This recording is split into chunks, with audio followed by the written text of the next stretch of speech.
أعوذ بالله من الشيطان الرجيم بسم الله الرحمن الرحيم ألم تر إلى الملأ من بني إسرائيل من بعد موسى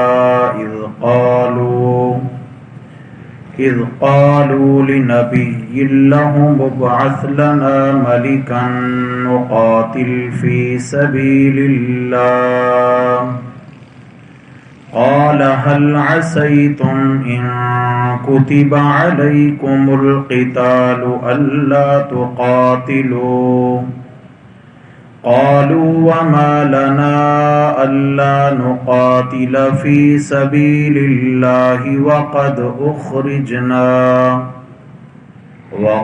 أخرجنا من ديارنا وأبنائنا فلما كتب عليهم القتال تولوا إلا قليلا منهم والله عليم بالظالمين ألم تر إلى الملأ من بني إسرائيل من بعد موسى کیا آپ نے دیکھا نہیں بنی اسرائیل کی ایک جماعت کو موسیٰ علیہ السلام کے بعد اذ قالوا لنبی لهم ابعث لنا ملکا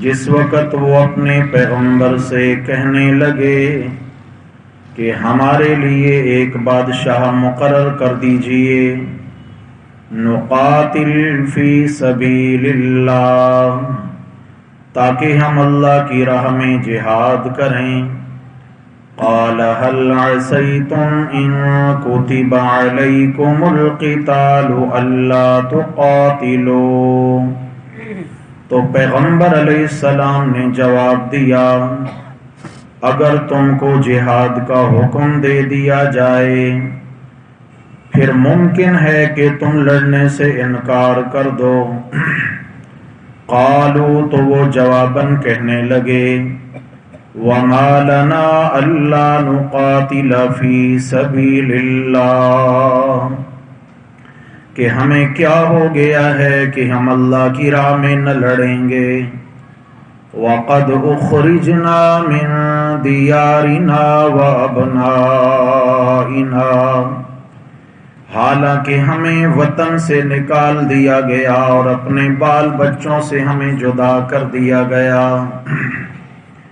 فَلَمَّا كُتِبَ عَلَيْهِمُ الْقِتَالُ تَوَلَّوْا إِلَّا قَلِيلًا مِّنْهُمْ پس جب ان کو جہاد کا حکم دیا گیا تو ماں سوائے چند لوگوں کے سب پھر گئے واللہ علیم بالظالمین اور اللہ تعالی ایسے ظالموں سے خوب واقف ہے وقال لهم نبیهم اور ان کے پیغمبر علیہ السلام کہنے لگے ان اللہ قد بعث لكم طالوت ملکا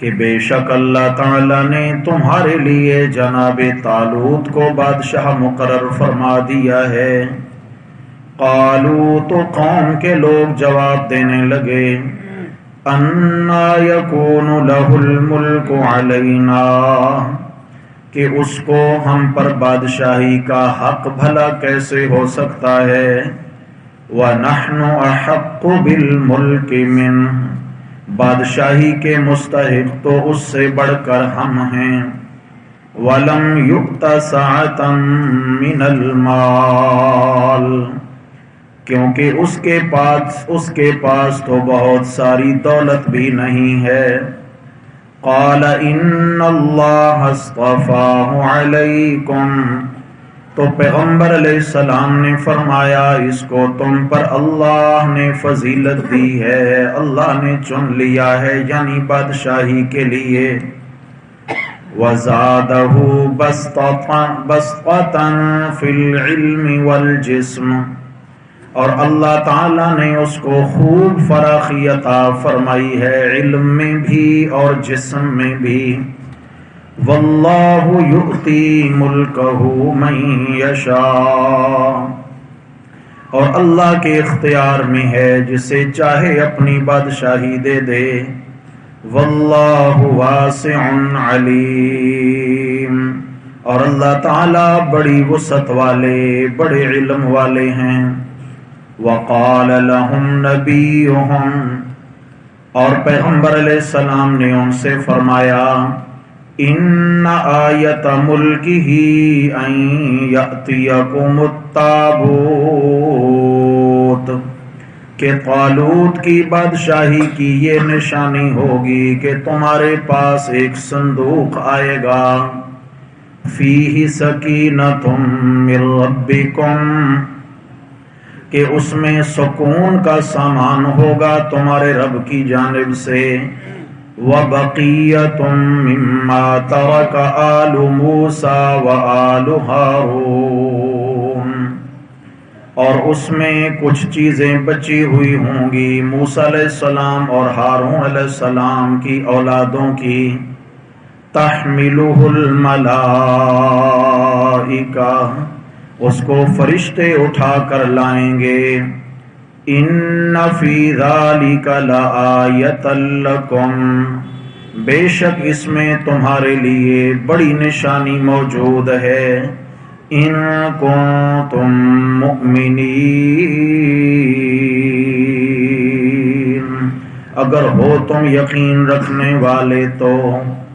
صدق اللہ، ومن اصدق من اللہ قیلا۔ اللہم صل علی سیدنا و مولانا محمد وعلی آل سیدنا و مولانا محمد وبارک وسلم وسلم علیہ۔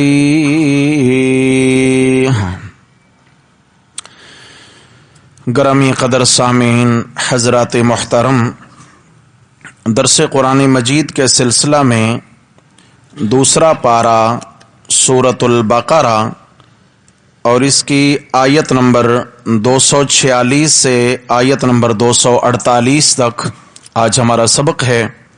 اللہ تبارک و تعالی ہمیں قرآن مجید کے حقائق تسلیم کرنے کی توفیق عطا فرمائیں۔ حضرات محترم، پچھلے اسباق میں جو بات گزری وہ عنوان یہی تھا کہ اللہ کا دین بڑا قیمتی ہے، اور اللہ کے دین کو اپنانے اور اس پر عمل کرنے کی برکت سے اللہ تبارک و تعالی نے سب سے کم درجے کے مومن کو جو آخرت میں بدلہ عطا فرمانا ہے وہ اس کائنات سے 10 گنا بڑی جنت ملنے والی ہے۔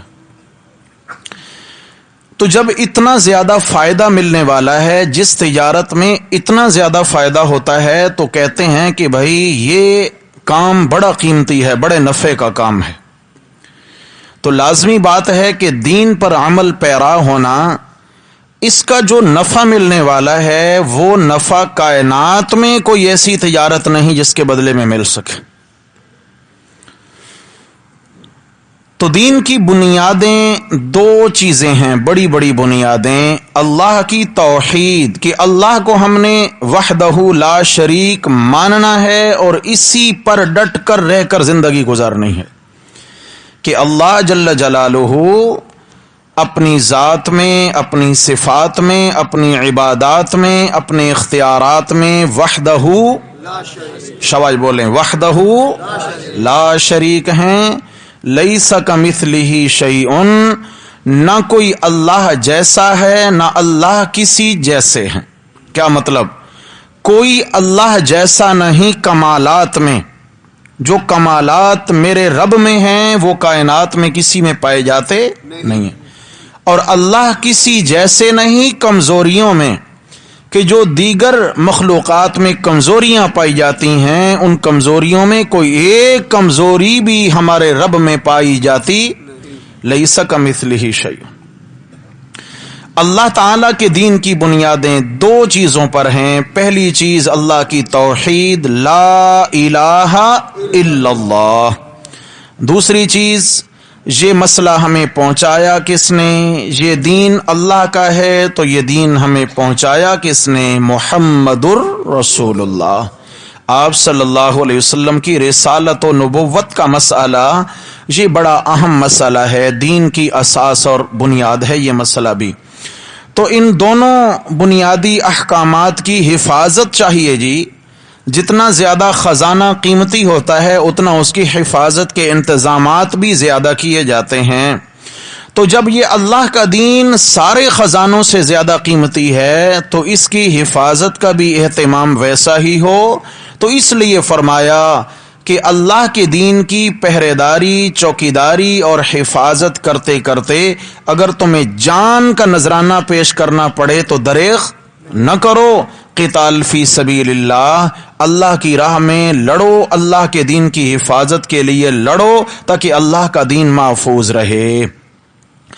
جان کی قربانی ضروری ہے، لیکن جان کی قربانی کے لیے ضروری ہے کہ مالی اعتبار سے بھی مسلمانوں کی جماعت مستحکم ہونی چاہیے تاکہ وہ کل کلام مالی اعتبار سے پریشان ہو کر دشمن کے سامنے ہاتھ نہ پھیلائیں، دشمن ان کی اس کمزوری سے فائدہ نہ اٹھائے۔ آج عالم کفر مسلمانوں کی اسی کمزوری سے فائدہ اٹھا رہا ہے کہ مسلمان دنیاوی ترقی کے اعتبار سے کفار سے، یہود و نصارہ سے پیچھے ہیں۔ مسلمان کاسا لے کر ان کے در پہ پڑے ہیں اور کفار اپنی منمانی شرائط ان سے منوا کر تسلیم کروا کر جو ہے ان کو کچھ نہ کچھ دے دیتا ہے، اور اتنا دیتا ہے کہ بس یہ جیتے رہیں، ان کی رمق زندگی کی چلتی رہے اور یہ مستحکم نہ ہو سکیں، یہ اٹھ کر ہمارا مقابلہ نہ کر سکیں۔ تو اس لیے فرمایا کہ کفار کی طرف مت دیکھو، انفاق فی سبیل اللہ، تمہارے پاس جو کچھ ہے وہ اٹھاؤ اور لگاؤ اللہ کے دین پر۔ فرمایا اللہ کے دین پر لگاؤ گے تو کیا ہوگا کہ تو اللہ کا دین غالب ہوگا، ایمان والے غالب ہوں گے، کفر بھی مغلوب ہوگا، کافر بھی مغلوب ہوگا۔ جب کافر مغلوب ہو جائے گا تو پھر کیا ہے، کافروں کے علاقے بھی تمہارے ہیں، ان کے خزانے بھی تمہارے ہیں۔ اس لیے فرمایا کہ کاسا لیسی کی ضرورت نہیں، بھیک مانگنے کی ضرورت نہیں ہے، عزت سے رہو تو میں اللہ تمہیں عزت سے کھلاؤں گا، عزت سے میں اللہ تمہیں ترقی نصیب کروں گا۔ تو کیا ہے جی، دین کی حفاظت کے لیے جان کی قربانی دینی ہے، قتال فی سبیل اللہ جسے ہم کہتے ہیں جہاد فی سبیل اللہ، مال کی قربانی دینی ہے، انفاق فی سبیل اللہ، اللہ کی راہ میں خرچ کرو۔ یہ ہم مسائل پڑھ چکے۔ کل کے سبق میں ہم نے انفاق کا مسئلہ پڑھا تھا، مال کیسے خرچ کرنا ہے۔ آج کے سبق کے اندر گو کہ یہ 3 آیتیں ہیں اور کافی بڑی بڑی آیات ہیں، تقریباً یہ آدھے رکوع سے بھی کچھ زیادہ کا سبق بن رہا ہے، لیکن چونکہ مضمون ایک ہے، آگے بھی یہ مضمون چلے گا لیکن اس مضمون کے کئی رخ ہیں، مضمون ایک ہے ان تینوں آیات میں، لہٰذا ہم نے ان تینوں آیات کو آج انشاءاللہ پڑھنا ہے۔ تو اشارہ فرما دیا کہ قتال کرو اللہ کی راہ میں، توجہ ہے موضوع کیا ہے، قتال کرو اللہ کی راہ میں، لیکن یہ نہ سمجھنا کہ ہم تو تھوڑے سے ہیں اور کافر تعداد میں زیادہ ہیں۔ فرمایا نہیں، بہت ساری مثالیں تمہیں ایسی تاریخ اسلام میں ملیں گی کہ مٹھی بھر مسلمانوں نے کفار کے لشکروں میں یلغار کر دی اور کفار کی صفوں کے تختے اڑا کے رکھ دیے۔ فرمایا تم یہ نہ سمجھنا کہ ہم تھوڑے ہیں، نہیں، میری مدد تمہارے ساتھ ہے۔ جب میں اللہ تعالیٰ جس کے طرف سے ہو جاؤں تو پھر اس کا کون مقابلہ کر سکتا ہے، لہٰذا تم ڈٹ جاؤ۔ اس کے لیے اللہ تعالیٰ نے ایمان والوں کو تسلی دینے کے لیے اور جرت و بہادری دلانے کے لیے ایک واقعہ بیان فرمایا ہے قوم بنی اسرائیل کا۔ میں پہلے اس کا ماخذ عرض کر دیتا ہوں تاکہ اس کا ایک نقشہ سامنے آ جائے۔ حضرت عیسیٰ علیہ السلام سے تقریباً 1000 برس پہلے، عیسیٰ علیہ السلام سے 1000 برس پہلے حضرت داؤد علیہ الصلاۃ والسلام کا زمانہ ہے، بنی اسرائیل کا دور ہے، حضرت موسیٰ علیہ السلام اس سے بھی بہت پہلے گزر چکے ہیں۔ بنی اسرائیل کا دور ہے، اور بنی اسرائیل کون ہیں سمجھیے گا، تعارف بھی ساتھ ہو جائے۔ اسرائیل یہ حضرت یعقوب علیہ السلام کا نام ہے، حضرت یوسف علیہ السلام کے والد حضرت یعقوب علیہ السلام۔ قرآن میں بار بار ان کا نام یعقوب بھی آیا، اسرائیل بھی آیا۔ ما حرم اسرائیل علی نفسہ من قبل ان تنزل التوراۃ، یعقوب علیہ السلام۔ تو حضرت یعقوب علیہ الصلاۃ والسلام کا نام چونکہ اسرائیل ہے، تو ان کی اولادیں اور اولادوں میں سے جو آگے خاندان چلے ان کا لقب پڑا بنی اسرائیل، اسرائیل کی نسل، یعقوب علیہ السلام کی نسل، ان کی اولاد۔ یعقوب علیہ الصلاۃ والسلام کے 12 بیٹے ہیں، 10 آپس میں سگے ہیں اور 2 آپس میں سگے ہیں، 2 شادیاں ہیں، ایک میں سے 10 بیٹے ہیں، دوسری زوجہ میں سے 2 بیٹے ہیں۔ جو 2 بھائی ہیں آپس میں سگے وہ ہیں حضرت یوسف علیہ السلام اور حضرت بن یامین، یہ دونوں سگے بھائی ہیں۔ اور اس کے علاوہ ایک زوجہ میں سے 10 بیٹے ہیں، بڑے بڑے بیٹے کا نام جو ہے وہ ہے یہودا، بعد نے یہوذا بھی لکھا، یہودا زیادہ مشہور ہے۔ اور ایک بیٹے ہیں یعقوب علیہ السلام کے جن کا نام ہے لاوی، لاوی بن یعقوب۔ یہ گزشتہ جو آسمانی کتابیں تھیں ان کے اندر یہ نام پائے جاتے ہیں، لاوی بن یعقوب۔ میں اس لیے تعارف کرائے جا رہا ہوں تاکہ آپ کو تھوڑا سا بیک گراؤنڈ سمجھ آ جائے۔ حضرت یعقوب علیہ السلام کی نسل میں آپ علیہ الصلاۃ والسلام کے زمانہ تک یعقوب علیہ السلام کی نسل میں تقریباً 4000 پیغمبر پیدا ہوئے ہیں۔ کتنے؟ 4000۔ یہ ہزاروں سال پہ محیط زمانہ ہے بنی اسرائیل کے اس خاندان کا، اور یہ نسل بڑی پھیلی، یہ قبیلہ بڑا پھیلا۔ حضرت یعقوب علیہ السلام کے 12 بیٹوں کی نسلیں بہت پھیلیں، اور ان کے اندر پھر اسی طرح انبیاء بھیجے گئے۔ کتنے بھائی؟ کم و بیش 4000 نبیوں کی جماعتیں آئیں۔ اللہ اکبر۔ لیکن سمجھنا، انبیاء بھی حضرت یعقوب علیہ السلام کی اولاد میں رہے اور بادشاہ بھی حضرت یعقوب علیہ السلام کی اولاد میں رہے۔ انبیاء بھی اور کیا مطلب ہے؟ مذہبی کمان بھی حضرت یعقوب علیہ السلام کی اولاد کے ہاتھ میں رہی، اور سیاسی کمان بھی یعقوب علیہ السلام کی اولاد کے ہاتھ میں رہی۔ سیاسی اعتبار سے یعنی بادشاہت کے اعتبار سے جو یہ سلسلہ چلا وہ تھا یہودا بن یعقوب کی نسل میں، جو بڑے بڑے بیٹے ہیں یہودا بن یعقوب، ان کے اولادوں میں بادشاہ ہوئے، اور 12 بادشاہ ہوئے، بڑے بڑے نامی گرامی بادشاہ۔ اور اس کے بعد جناب لاوی بن یعقوب جو بیٹے ہیں، یعقوب کے بیٹے لاوی بن یعقوب، ان کی نسلوں میں انبیاء ہوئے۔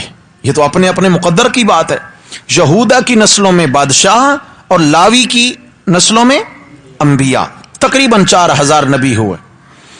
اب ذرا سمجھیے گا، حضرت موسیٰ علیہ الصلاۃ والسلام بھی انہی انبیاء بنی اسرائیل کا حصہ ہیں، انہی کا حصہ ہیں۔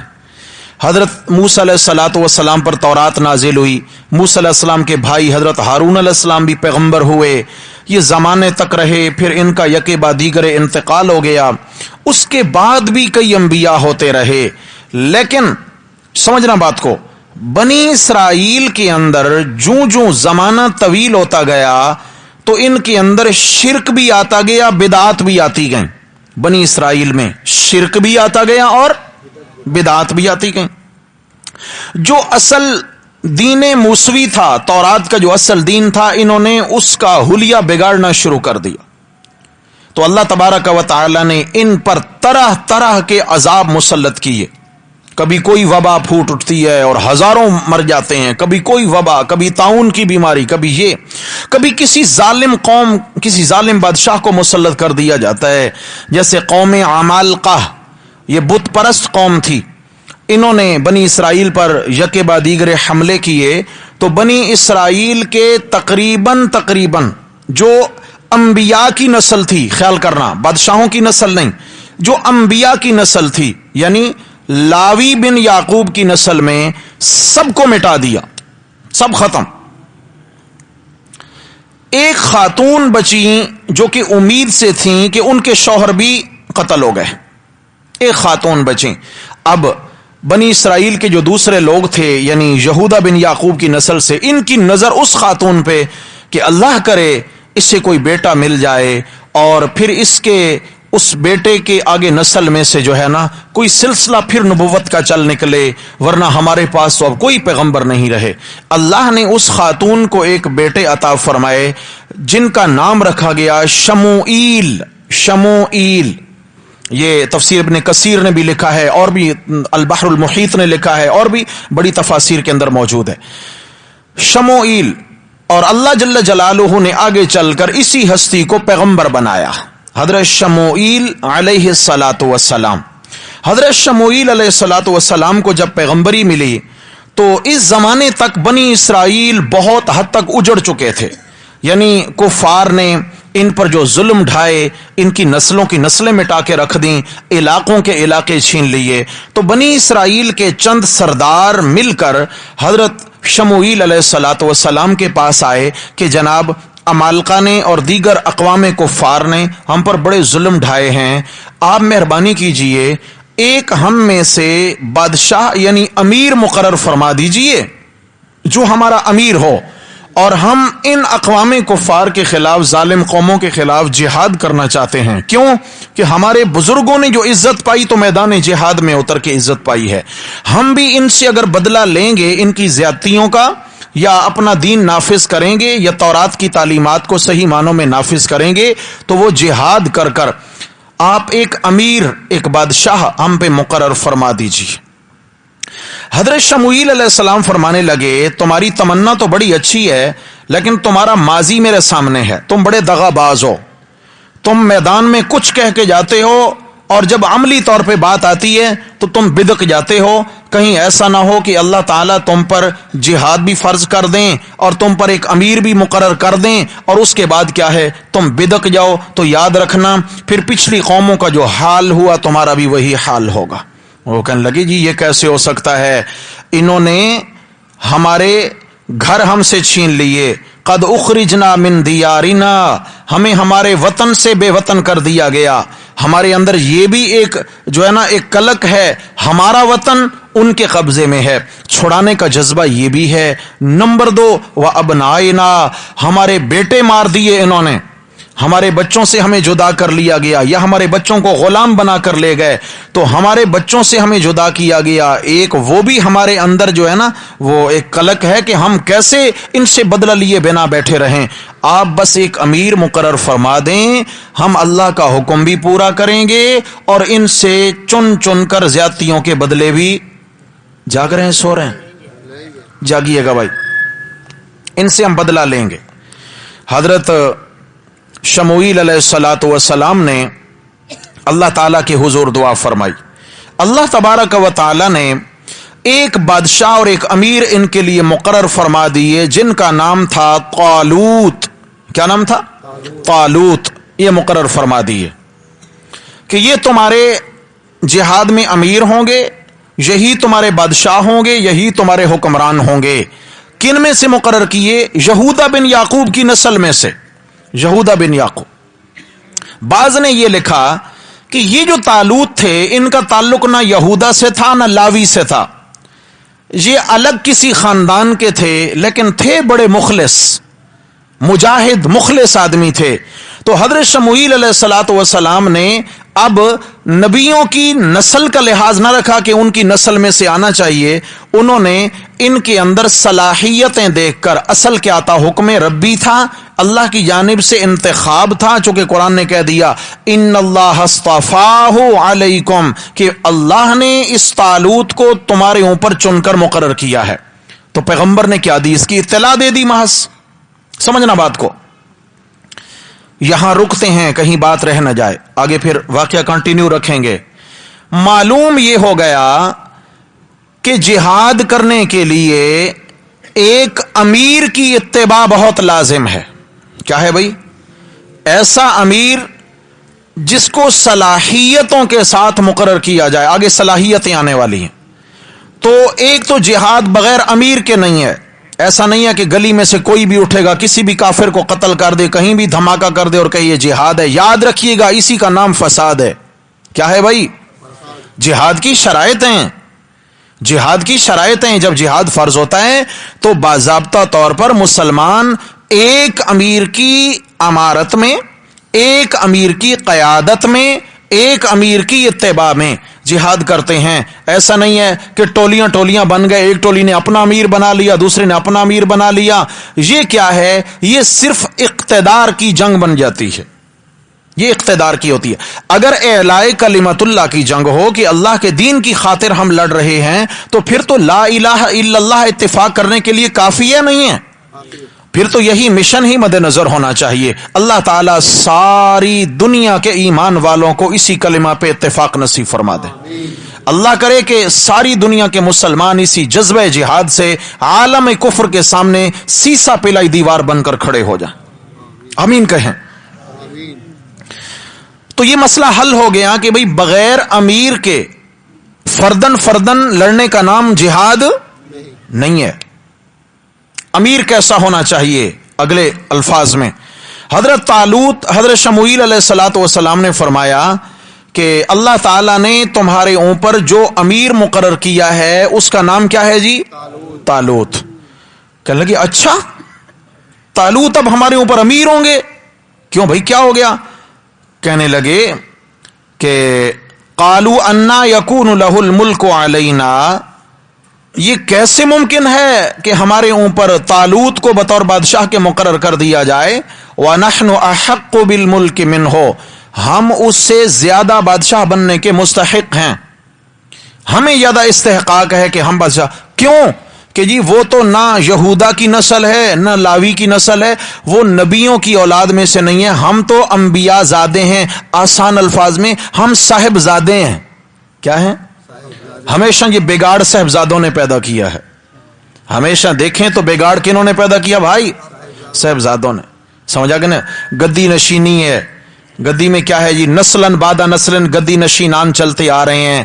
ہاں جی ہم فلاں کی اولاد, وہ فلاں کی, فلاں فلاں فلاں فلاں فلاں فلاں, جو بھی وہاں آتا ہے کوئی تو اس کو ایک شجرہ نسب بتا دیتے ہیں, اس لیے آج ہم گدی نشین ہیں. یاد رکھیے گا میرے بھائیوں, دین کے اعتبار سے قیادت اسے نہیں ملتی جو بیٹا بیٹا در بیٹا ہو. دین کے اعتبار سے اسلام قیادت اسی کو دیتا ہے جس میں قیادت کی صلاحیتیں موجود ہوں. کیا مطلب ہے؟ اسلام میں گنا نہیں جاتا, اسلام تولتا ہے. کیا کرتا ہے؟ اسی لیے جمہوریت جو ہے اس کا اسلام میں کوئی تصور. یہ آج ہم جس جمہوریت کی لعنت سے گزر رہے ہیں نا, سمجھ آ گئی؟ یہ عالم کفر نے ہمارے اوپر جسے مسلط کیا ہے. مسلمان جمہوریت والے نہیں, مسلمان نظام خلافت والے ہیں. کیا ہے بھائی جی؟ اسلام میں نظام خلافت ہے. اللہ تعالیٰ نظام خلافت دوبارہ لائیں. ہاں اللہ تعالیٰ مسلمانوں کو اتحاد نصیب فرمائے. تو جمہوریت میں کیا ہوتا ہے؟ گنا جاتا ہے, تیرے اتنے ووٹ میرے اتنے ووٹ. اگر توجہ ہو تو ایک جملہ عرض کروں. ایک عالم ہے, شیخ الحدیث ہے, شیخ القرآن ہے, وہ سینکڑوں کتابوں کا مصنف ہے, وہ وقت کا امام ہے, وقت کا مجتہد ہے. جمہوری ملک میں اس کا ووٹ اور ایک شرابی کے ووٹ کی قدر برابر ہے. نہیں ہے کیا؟ سمجھ آ گئی ہے؟ ایک عالم, ایک اللہ والے اور ایک شرابی کے یا جوا باز کے یا بے دین آدمی کے ووٹ کی قدر برابر ہے. بلکہ آج تو کیا ہے, یہاں تو مسلمان اور کافر کے ووٹ کی قدر برابر ہے. یہاں ہمارے ملک میں تو مسلمان اور کافر کے ووٹ کی قدر برابر ہے. اس سے میرے بھائیوں اسلام کا مزاج گنتی نہیں, اسلام صلاحیتوں کو تولتا ہے. کیا کرتا ہے؟ تو حضرت طالوت کو جو بادشاہ بنایا گیا تو اس لیے نہیں کہ ان کے حق میں ووٹ زیادہ نکل آئے تھے, اس لیے کہ اللہ تعالیٰ نے تول کر اس کا وزن دیکھا کہ طالوت کے اندر صلاحیتیں کیا کیا ہیں. آگے چلیے, کہنے لگے جی یہ ہمارے اوپر بادشاہ بلا کیسے بن سکتے ہیں, ہم زیادہ حقدار ہیں. وَلَمْ يُؤْتَ سَعَةً مِّنَ الْمَالِ, اس کے پاس تو دولت بھی کوئی نہیں. معیار دیکھیں, اس کے پاس سلام کرنا ہے تو بھئی دولت والے کو سلام کریں, پیسہ اس کے پاس ہے.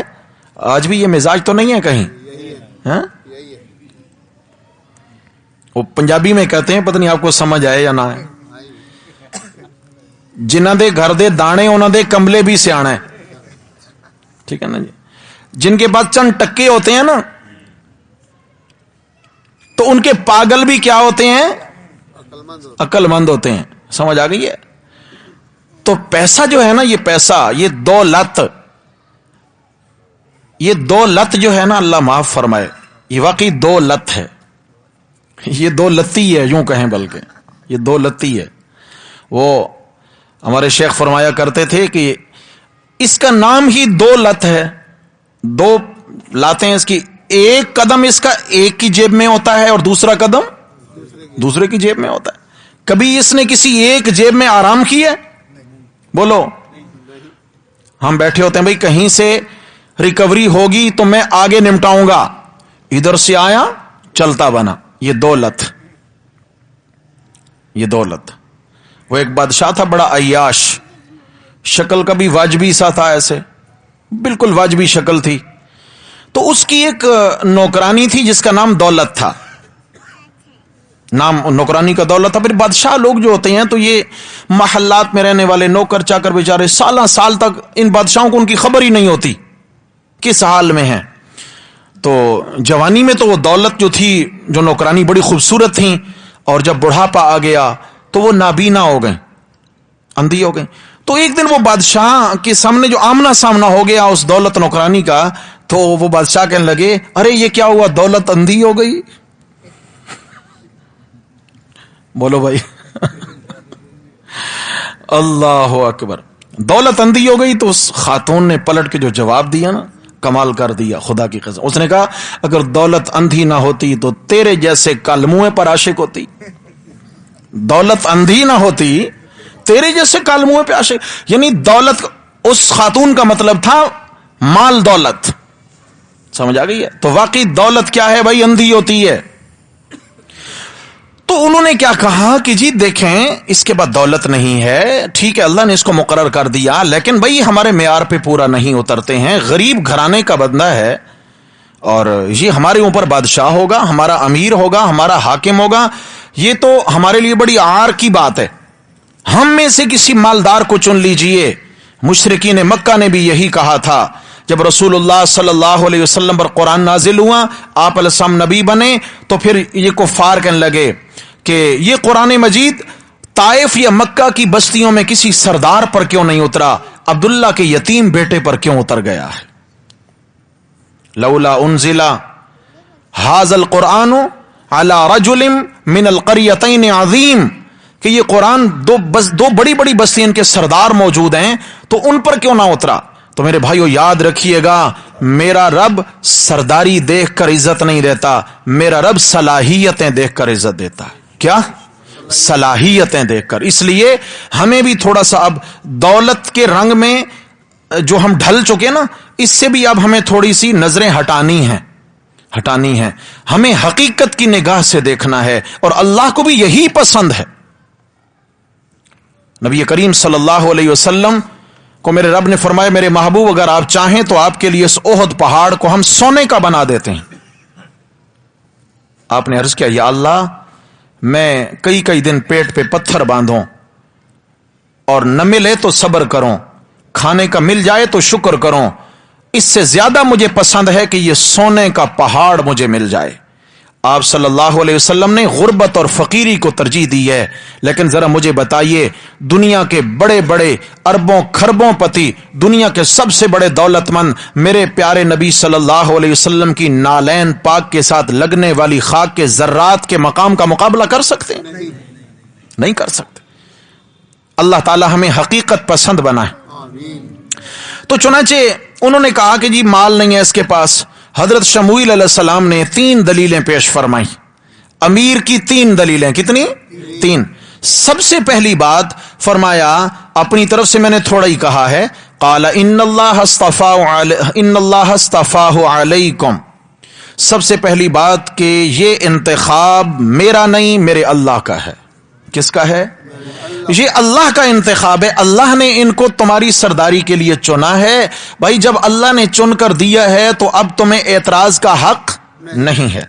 لہذا اللہ کا انتخاب اس میں یقیناً خیر ہے، اللہ کا انتخاب ہے۔ اور دوسری وجہ فرمایا دو ظاہری وجہ بھی ہیں۔ تم کہتے ہو اس کے بعد دولت نہیں ہے، دولت نہیں ہے تو کیا ہو گیا؟ فرمایا وَزَادَهُ بَسْطَةً فِي الْعِلْمِ وَالْجِسْمِ، اللہ نے اس کو جو علم کی دولت سے نوازا ہے، تمہارے اندر اس کے برابر کا کوئی عالم ہے تو سامنے آئے۔ غریب گھرانے کا ہوگا، سب کچھ ہے، دولت نہیں ہے، لیکن جو اللہ نے اس کو علم کی دولت سے نوازا ہے، اس کے پائے کا تمہارے اندر کوئی عالم موجود نہیں ہے۔ والجسم، اور جہاد کے اندر جسمانی قوت اور جسمانی صحت درکار ہے، اللہ نے اس کو جو جسمانی خوبصورتی عطا کی ہے، تمہارے اندر اس کے برابر کا خوبصورت کوئی ہے تو سامنے آئے۔ اس کے برابر کا کوئی اگر جو ہے نا جسمانی اعتبار سے فٹنس رکھنے والا ہے تو سامنے آئے۔ اللہ تعالیٰ کو بھی طاقتور مومن پسند ہے۔ کون سے مومن؟ طاقتور مومن پسند ہے۔ ایک تو علم ہے، دوسرا جسم ہے۔ علم کے اعتبار سے بھی با کمال، جسم کے اعتبار سے بھی با کمال ہے۔ تو یہاں مسئلہ سمجھ میں آ گیا کہ امیر مقرر اس کو کیا جائے جس میں اللہ نے علم کی دولت رکھی ہے، کیونکہ اس نے دین کے اعتبار سے لوگوں کو لے کر چلنا ہے۔ اور جب دین کا علم ہوگا ہی نہیں تو ہم تو ڈوبے ہیں صنم ساتھ تمہیں بھی ہوگا نہیں ہوگا۔ اس لیے میرے بھائیوں، اللہ ہمارے انتخاب بھی درست فرما دے۔ سمجھ آ گئی ہے؟ آج جو دنیا کے اندر یہ گڑبڑ ہو رہی ہے، دینی اعتبار سے اختلافات اور عجیب عجیب فضائیں، اس کی وجہ یہ ہے کہ علماء کے ہاتھ سے زماں میں کار نکل کے جہلا کے ہاتھ میں چلی جا رہی ہے۔ وجہ یہ ہے، سمجھ آ گئی ہے؟ علماء پیچھے رہیں جی، علماء بس صرف یہ ہے کہ آنکھیں بند کر کے ہمارے پیچھے چلتے رہیں۔ یاد رکھیے گا، یہ قرآن کا مزاج نہیں ہے، یہ قرآن کا مزاج نہیں۔ زادہ بسطۃ فی العلم والجسم، علم کی ضرورت ہے، علم کی ضرورت ہے۔ تو چنانچہ باہر صورت آگے فرمایا واللہ یؤتی ملکہ من یشاء، یہ زمین اللہ کی، یہ اختیارات اللہ کے۔ فرمایا تم کون ہوتے ہو اس معاملے میں ٹانگ اڑانے والے بنی اسرائیلیو؟ اللہ جس کو چاہیں اختیارات کا مالک بنا دیں، جس کو چاہیں اللہ تعالیٰ اقتدار دے دیں، اس کی اپنی مرضی ہے۔ فرمایا تمہیں اس میں اختلاف کی ضرورت نہیں ہے۔ واللہ واسع علیم، اللہ تعالیٰ وسعت والے ہیں، خوب جاننے والے ہیں۔ یہاں تک تو آ گیا بیک گراؤنڈ اس بات کا کہ بنی اسرائیل کی ایک مثال دی جا رہی ہے کہ تم تیاری کرو، میں اللہ سے دعا کرتا ہوں۔ حضرت شموئیل علیہ السلام پیغمبر کہتے ہیں میں دعا کرتا ہوں اللہ تعالیٰ تمہارا امیر مقرر کر دیں گے، اور جب جہاد فرض ہو جائے تو جہاد سے پھر بھاگنا نہیں۔ قوم نے پہلے تو کہا جی ٹھیک ہے مقرر کیجئے، اب ہم ایسے لڑیں گے کہ دنیا ان کا تماشا دیکھے گی، یعنی کفار کا۔ تو حضرت شموئیل علیہ السلام چونکہ مزاج شناس تھے ان کے، فرمایا بڑکے مت مارو، کہیں ایسا نہ ہو کہ حکم آ جائے اور پھر تم چھپتے پھرو۔ اور پھر ایسا ہی ہوا، جب اللہ کی جانب سے حکم آ گیا تو پھر جناب ایک کو یہ کام پڑ گیا، دوسرے کو وہ کام پڑ گیا، پھر کام پڑنے لگے، پھر بہانے ہیلے، اور فرمایا ان میں سے تولوا، منہ موڑ گئے، ہزاروں کی تعداد میں تھے مگر کھسک گئے، الا قلیلا، تھوڑے سے لوگ بچ گئے۔ حدیث میں آیا صرف 313 بچ گئے۔ کتنے؟ سبحان اللہ، یہ 313 نے ہر زمانے میں انقلاب برپا کیا ہے۔ بیچ میں جملہ معترضہ ہے، عرض کر دوں جوڑ لگانے کے لیے بات کا۔ نبیوں کی تعداد کم و بیش 1,24,000، کم و بیش اس لیے کہتے ہیں کہ اللہ کمی بیشی معاف فرمائے، کم زیادہ بھی ممکن ہے اللہ کے علم میں، کم و بیش، یہ کم و بیش ضرور کہنا چاہیے، حقیقی تعداد اللہ جانتا ہے نبیوں کی، اور ان میں 313 رسول ہیں، باقی نبی ہیں ان میں 313 رسول۔ رسول کی تعریف اور ہے، نبی کی تعریف اور ہے۔ رسول وہ ہوتا ہے جس کو اللہ تعالیٰ نئی کتاب اور نئی شریعت عطا فرمائے، پھر نبی وہ ہوتا ہے جو اس رسول کی شریعت اور کتاب کی آگے تبلیغ کرتا رہے، مگر ساتھ ساتھ وہی بھی ہو رہی ہو اس پر، اللہ کی جانب سے جبریل امین آئیں اور اس کی رہنمائی بھی کریں۔ جو نبی ہوگا صرف اس کے پاس ایک ہی اتھارٹی ہے، وہ صرف نبی ہے، اور جسے اللہ رسول بناتے ہیں ایٹ اے ٹائم وہ رسول بھی ہوتا ہے اور نبی بھی ہوتا ہے۔ کیا ہوتا ہے؟ رسول کے بعد کتنی اتھارٹیز ہوتی ہیں؟ 2۔